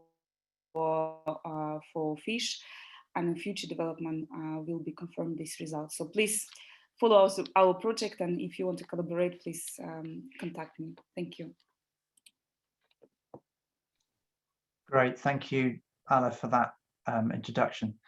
So there's loads going on. Thank you to all of our pitch speakers for what they've just said. I'm now going to hand over to Arasu. So Professor Nitharasu is head of research for the whole of science and engineering at Swansea University. And he's been listening and learning today as much as I have. And it's just going to close our talks today with a few words, and then we're going to go into our question and answer session after that. Thank you, Ian. I think it was really a great opportunity for me to participate today and learn. So I'm going to be very brief in saying a few words about today's meeting. First of all, let me quickly start with the 3 minutes pitch. I think it was quite short, but I think the people who presented managed to give a very clear picture of what they are doing. Thank you very much. So I would like to quickly thank Ian for keeping the time. I think it's not even 11:50, just past 11:50 now. So we are on time. And also thank you to all the speakers. I think I have been really, very, very informative in kind of knowing what's going on. I'm really going to follow up some of these talks to find a little bit more about blue economy. As Helen Griffiths mentioned earlier on during opening, I think the collaboration is key. Looks like, I think it's a collaboration between academia, industries, and the third sectors. Seems to be key for accelerating progress in this area. I'm very pleased many of the speakers covered that across. And Swansea University, especially science and engineering, is very committed to continue this collaboration wherever we can. As an associate dean for research and innovation, I have an oversight, and in fact, I'm in this position only for about a month. It's an opportunity for us to kind of incorporate many of the things talked today into our research structure. One of the things I came across very strongly is a green recovery. I think Professor Helen Griffiths and myself are very keen to develop that across the university. And I am already in discussion with many colleagues across biology and engineering to see how we can incorporate blue economy into green recovery. So it's not just carrying out research. We really like to see our research helping businesses. Also, we are very keen to see new businesses coming out of the green recovery research. I know we talked, there's lots of pessimism around the current pandemic and coming out of Europe, but I see a lots of opportunity. I think especially in the green recovery side. So how we come out of this pandemic and how we actually transform everything into more or less a green sort of project. I think the blue economy is going to play a major role in when we come out of this pandemic. I think I have been asked to really mention about the positive news of UK joining the Horizon Europe project. So hopefully we'll continue the international collaboration from as we were doing before. And the other point I would like to really mention, so in Swansea at the moment there are 140 million pounds worth of international project running, which includes GCRF projects, lots of sort of industry-led project. I would really like to see this kind of continue, and perhaps will increase this sort of international collaboration as we move forward. I think our Welsh government is responding to this sort of collaboration, if I understand correctly. the Welsh government has now increased the knowledge transfer partnership share from much lower amount to now 75% coverage by the Welsh government. I think industry needs to put only 25% of the cost. I think this program is now running until February 2022, if I understand correctly. So please get involved with us, and we'll be very, very glad to collaborate with you. I think this event is organized by LINC. I think I would be, I'm really delighted that LINC organized this meeting. I would like to particularly thank James Pack and Claire Lehan for putting this program together. And if you are new to LINC, I think I would really like James to put the link to LINC program so people can register and maybe may get involved with our collaborative research programs. I don't have much else to add. I think thank you once again for all the participants for listening to the speakers. I think some of you may leave around 12 o'clock. If I understand correctly, James, correct me. Some of the speakers are going to stay around. So if you have any questions, please stay back and ask questions. Thank you very much, James or Ian. Back to you. Thank you, Arasu, for that conclusion to where we've been. Yes, so that concludes the formal part of our meeting today. As we have 5 minutes left of our scheduled time, I'd just like each of our main speakers to come back for just 1 minute, perhaps to respond to any questions they've seen in the chat or to respond to some of the other speakers. Please keep putting your questions in the chat if you have some more. And then I know Peter needs to leave, but some of the other speakers will still be here. So we'll just stay for a few minutes longer after that. So if Peter, if you wanted to just have 1 minute to respond to everything else you've said, and then we'll go through in order for the others. Okay, thank you. I mean, I've been responding to the questions in the chat, and thank you very much for those. And I do apologise to everybody for overrunning. I was a bit ambitious with my content, but there you go. Plenty to say on the subject. One of the questions was about marine protected areas in Wales, and I think it's a very pertinent question. The UK as a whole has got something like 38% of our seas designated as marine protected areas. I think Wales is similar or compares well, and but a lot of them are kind of marine protected areas in name only, and certainly in many of our offshore sites, bottom tow gear, for example, is regularly used in sites that are designated to protect seabed features, and obviously that's totally incompatible. So one of the things that we're calling for in our blue carbon report and also a marine unprotected areas report on our website is that by 2024 offshore sites are managed to exclude bottom tow gear that abrades the seabed. And as I said, we think there's some positive noises coming from Westminster about that. We think in Wales there's a great opportunity for the new marine protected areas that are currently being deliberated to be climate smart, nature positive, and again, sort of, you know, show leadership in the world of marine protected area management. So we will be persuading the decision makers to move in that direction. Thank you. Okay, thanks, Peter. Carlos, would you like to say anything in response to some of the other speakers? No, I've been dealing with some questions in the chat, but basically, you know, if you have any queries or you see any possibility for collaboration, we'd be more than happy to address those. You can email us directly. Great, thank you. James. Hi, and sorry. Yeah, I think I responded in writing to some of the questions. The MPA network completion project is still sort of running along as Peter just mentioned, so there will be public engagement sessions coming out with that later in the year, I think, or maybe early next year. So yeah, just watch your space really on the network completion. Great, thank you. Beth, do you want to add anything? Yeah, there's been some comment in the chat about co-location between marine energy devices and aquaculture. So thank you, Ian. I think you shared the report, which evaluated it and said, yes, it is a good idea.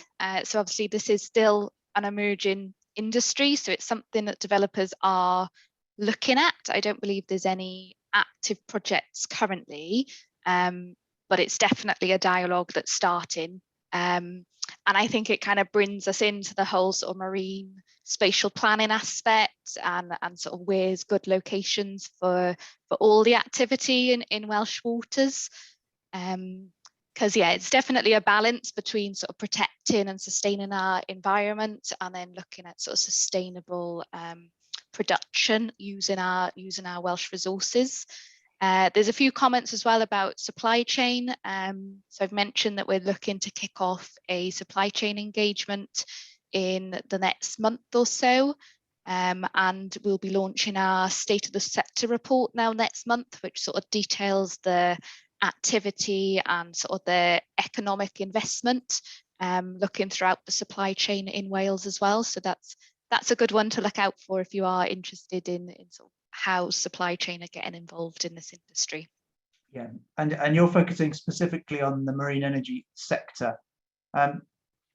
Does anybody have I don't know the answer, is there a supply chain activity in aquaculture, or is it not advanced enough or big enough to need that? So there was a company looking at it.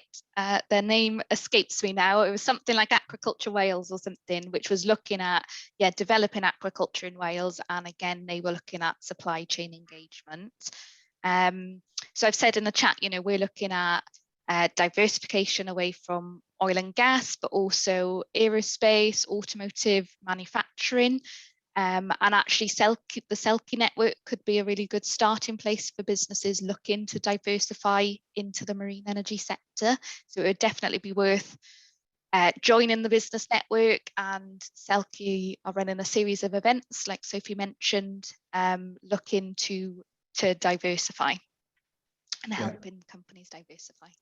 Yeah, okay, great, thank you. There was one question in the chat nobody's answered yet from Judith about carbon capture and storage subsea.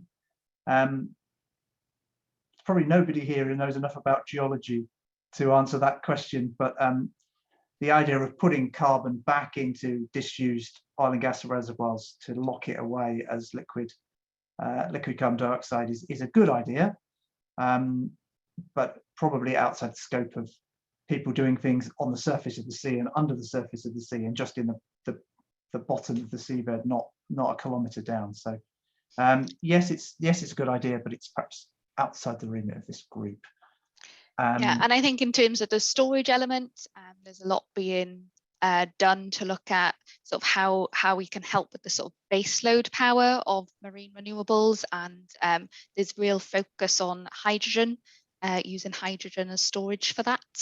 So not quite the carbon capture, but the storage element. Great, okay, and there's an answer to the Aquaculture Wales group in the chat as well. So thank you all for coming today. Thank you for your engagement and for questions. If you've liked what you've seen today, please sign up to all these different opportunities. If you'd like to do more work with LINC, both James and I've lost her off my screen. James and Claire can support you in making those contacts between us as the researchers and you as the businesses. For our academic colleagues who have been online today as well, thank you for coming along. I hope you've learned something. If nothing else, Carlos's enthusiasm for doing great research in the blue economy will have inspired you to carry on as well. Please keep the dialogue going. If you want to sign up to any of the business opportunities that have been mentioned through Marine Energy Wales, or through Selkie, or through Aquaculture Wales, or through engaging with a city deal, all of that is there as well. So there's loads of stuff which we can take on from this. So thank you all for coming. We'll see you all soon. Have a great afternoon. Thank you.